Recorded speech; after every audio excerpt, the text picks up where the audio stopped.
Coming up on First at 5, a joint effort by local organization leaders and law enforcement officers to reduce rising gun violence. The City of Gainesville and Alachua County declared gun violence a public health crisis. And with that, there was a call to action and, an ask for us as the city to respond to that. What the agreement means for crime rates in the county. And a local leader received a message critiquing him and his policies through an act of vandalism. What investigators are saying about the incident. And Friday is set to start a bit chilly before the warmth comes back. UF Weather Team is tracking that and your holiday forecast. Those stories and more coming up. First at 5 starts right now. First at 5. From the University of Florida's College of Journalism and Communications, you're watching WUFT News.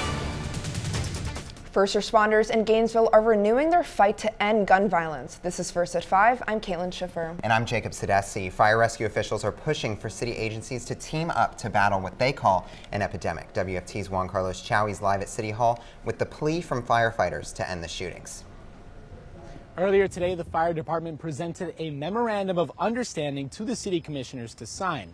It's a document that solidifies the terms of the agreement between the City of Gainesville, Santa Fe College, and Alachua County in their alliance to fight gun violence. Listed in the objectives on the MOU is reviewing state and local data on gun violence and violent crimes, examining youth and young adult risk factors associated with gun violence, and reviewing intervention strategies that deter the possession, carrying, and use of illegal firearms. Fire Rescue Community Health Director Brandy Stone says there was a desire to have someone in the community to serve as a hub for this kind of work. Santa Fe College expressed interest in that, and Alachua County and the city wanted to be on board as well. So the MOU development is a result of those conversations. Gun violence was declared a public health crisis by both the City of Gainesville and Alachua County in 2023. The latest case of a gun-related crime was over the weekend when a Newberry student was killed in a shooting Saturday night. Deputies are still searching for the person responsible. Stone says the fire department is excited to have the city commission review their document so they may start putting in action to serve their community and prevent further deaths from gun violence.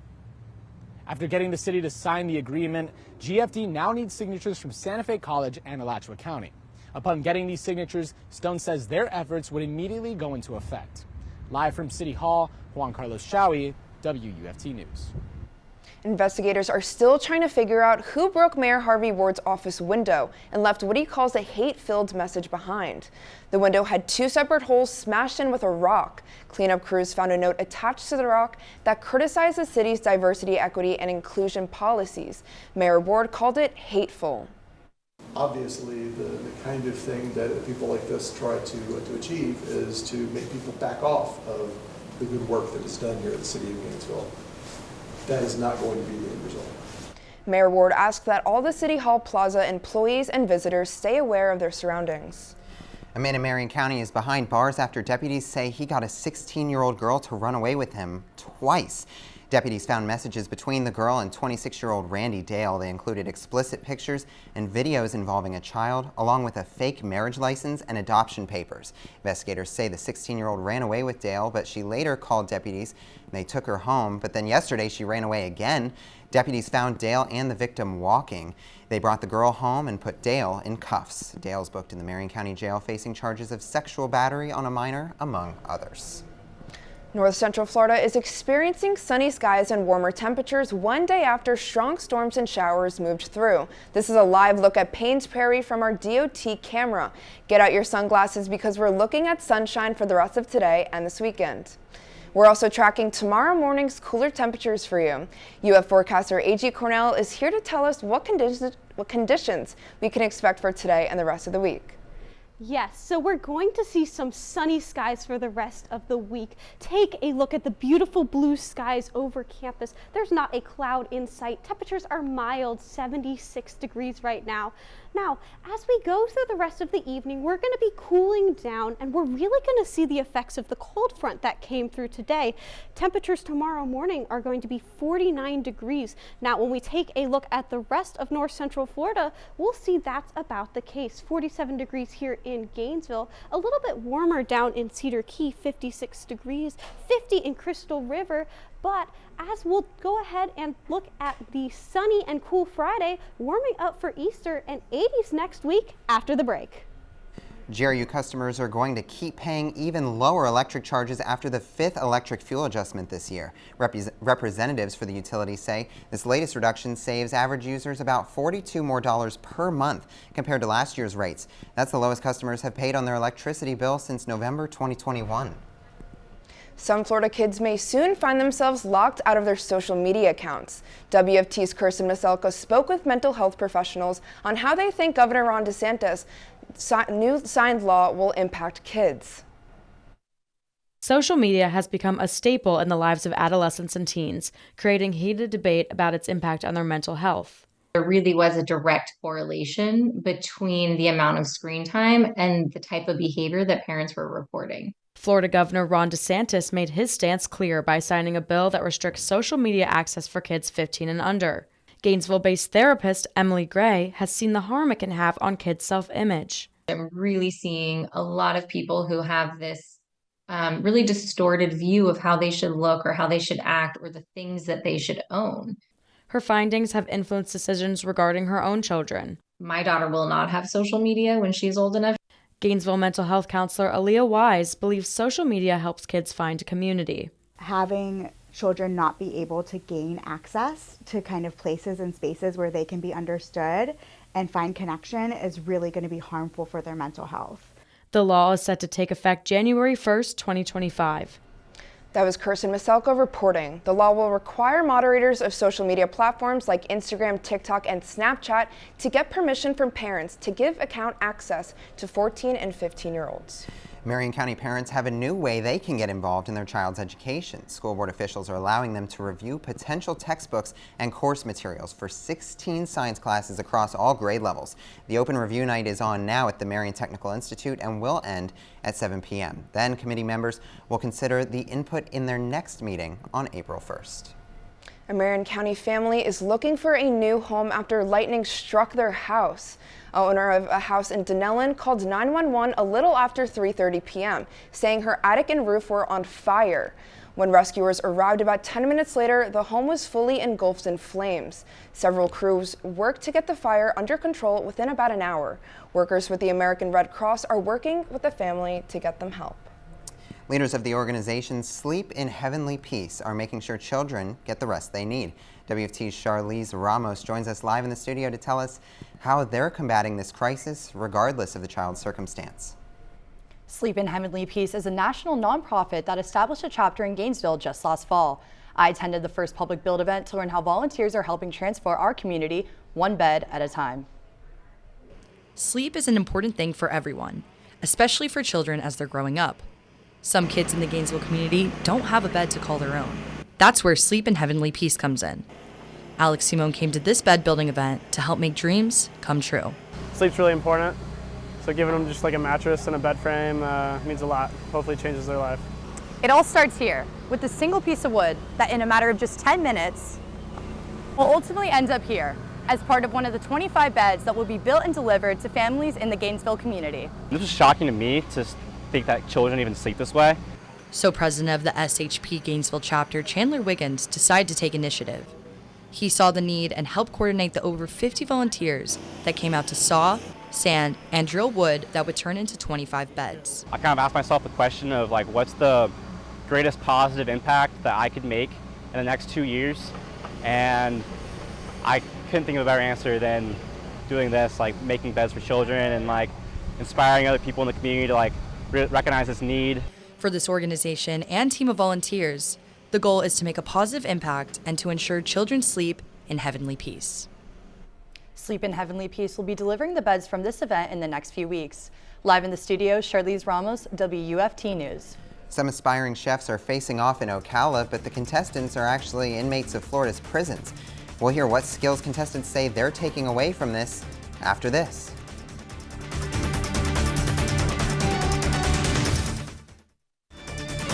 You're watching WUFT-TV News. A friendly culinary competition between Florida inmates in Ocala is crowning a top chef. But WFT's Noelimary Suarez tells us leaders hope they gained from it and the sweet victory. A statewide culinary competition held here at Lower Correctional Institution is giving inmates heard 4 different programs a chance to showcase their cooking skills and creativity.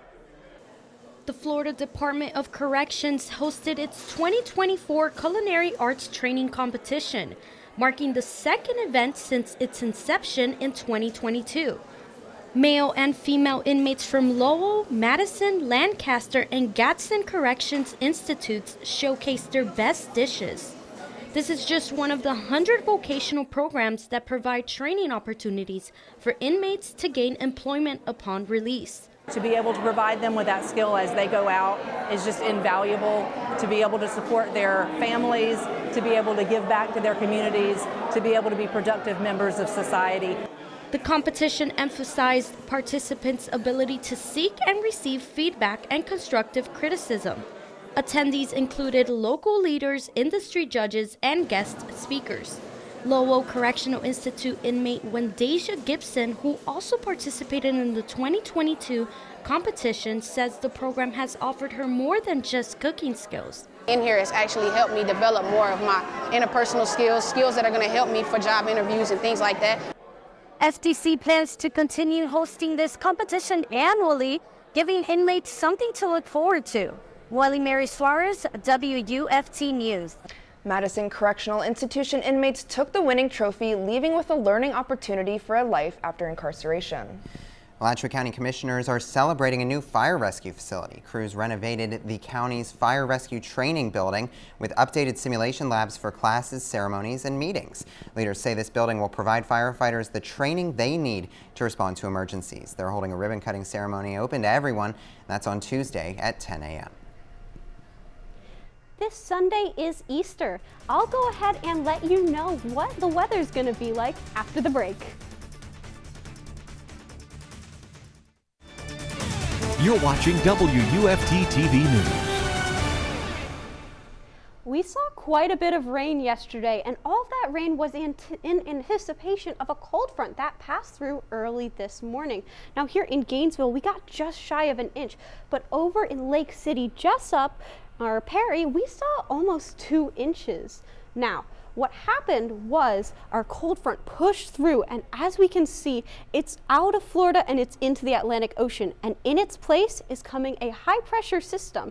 This system's going to bring down some cold, dry wind from the northwest, and it's going to cool us down significantly. Now, this system's going to be pushing east over the coming days, and as it does, the winds are going to shift from the northwest to the southeast. So we're going to have the opposite effect. We're going to start to see more warm and wet winds that are going to be warming us up over the coming days. Now, when we take a look at our Easter forecast, we can see that both Saturday and Sunday are going to be beautiful days. Temperatures are going to be in the mid-70s on Saturday, but on Sunday, we're going to be hitting the 80s. So if you're going out to an egg hunt or an Easter brunch, this is the perfect weather to do so. Now, if you're like me and you have allergies, you'll be happy to know that pollen counts went down today because of those storms yesterday, but tomorrow, Saturday, and Sunday, they're back up to the high pollen counts. We'll take a look at our muggy meter, and we saw that cold front brought us some colder, muggy dew point temperatures. Temperatures for our dew point are going to be in the 40s. But as we bring more warm, moisture into our atmosphere, we're going to be raising up into the 60s by Tuesday. So it's going to be pretty hot and pretty muggy. Now we'll take a look at our live cam. That's all to come. Right now, beautiful blue skies over Ocala, 78 degrees. Right now, when we go ahead and look at tomorrow, we're going to be starting off cold in those cold 40 degrees temperatures, but by the middle of the day, we're going to be heating up to about 75. We'll see tomorrow 75 beautiful sunny skies. Saturday and Sunday, those sunny skies are going to continue. Monday and Tuesday, we're warming up into those 80s. We're going to see more clouds. Our first rain of the week is going to be coming on Wednesday before we dip down to a cool Thursday. And before we get back into the bulk of our sports, a University of Florida funded electronic sports club is hoping to make the podium this weekend. WFT's Nick Diaz is in the studio to give us a rundown of this weekend's tournament. UF Club Esports is literally changing the game. President Anderson Allen gave some insight into exactly what the club is all about and why esports is growing in popularity. With video games becoming the next big thing in the sports industry, UF Club Esports offers a space for amateur and professional players to compete. The Gator Esports was founded mainly to give representation to all the different players that were already at UF competing in these games. UF Esports President Anderson Allen says the club allows for students to officially represent the UF student body in addition to other types of recognition.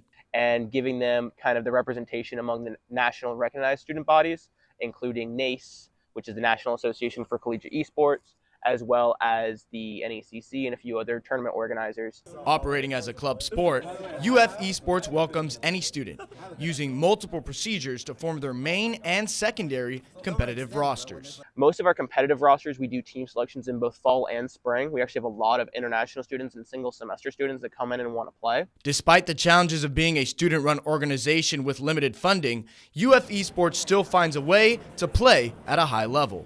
Our biggest dub was we run DreamHack last year, which is a LAN tournament run out of Atlanta. Our main League of Legends roster won that entire thing, and they came home with like $4,000 or so. With the two biggest tournaments in spring being known as the College League of Legends Circuit and the College Valorant Circuit, Allen has confidence in how far UF can go. And we're currently sitting about 4-0 and 5-0 respectively for both CLOL and CVAL. And we think we have a really good shot this year at making at least the national tournament, if not the national championship itself. The UF Club Esports team will be back in competition this Saturday for the College League of Legends playoffs. Live in the studio, Nick Diaz, WUFT News. Coming up in sports, Major League Baseball is back. It's opening day. A lot of games on deck with a former Gator making his professional debut. Make sure you stick around as all that and more is coming up next.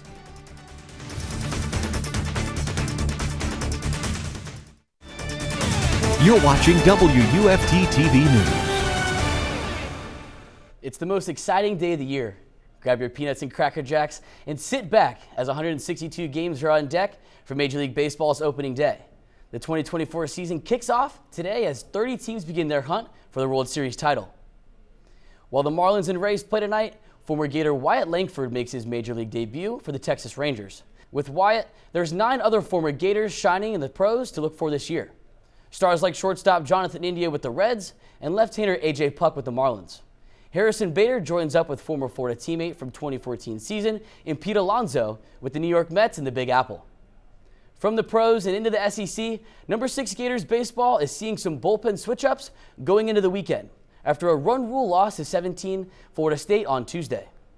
After falling to 3-5 on the season in midweek games, head coach Kevin O'Sullivan has gone to the drawing board. Moving starter, right-hander Brendan Neely from the closing role, getting his start against number 21 Mississippi State at home on Friday. Liam Peterson will follow on Saturday, and a dominant Jack Caglione takes the mound on Sunday against the Bulldogs.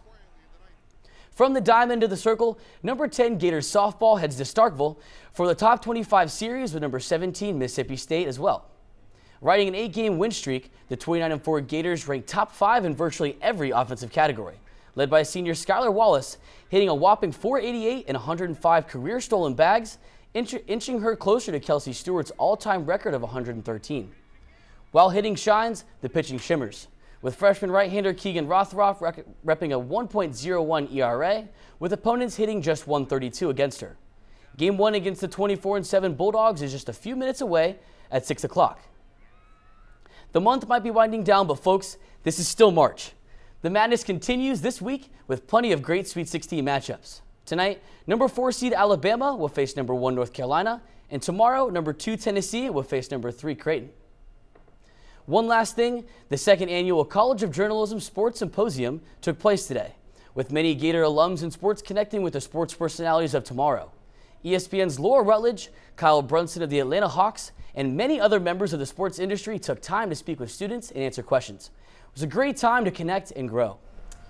Yeah, it's always great to have Laura Rutledge back, you know, a great legendary Absolutely. Gator. But, you know, we want to hope the skies hold up for her homecoming, make sure, you know, she has a pleasant visit back to Gainesville, right? Yeah, she is going to be having a pleasant visit if she sticks around for the next couple days. We're looking at temperatures warming up through Tuesday, sunny skies through the weekend. Monday and Tuesday, we're going to see some more clouds. Wednesday is our first showers of the week, but Thursday, we're dipping down to a cool Thursday. Well, thanks for joining us. We're back here tomorrow for another edition of First at 5. But your North Central Florida news is always on at WUFT.org and on all of our social media platforms. Have a good night.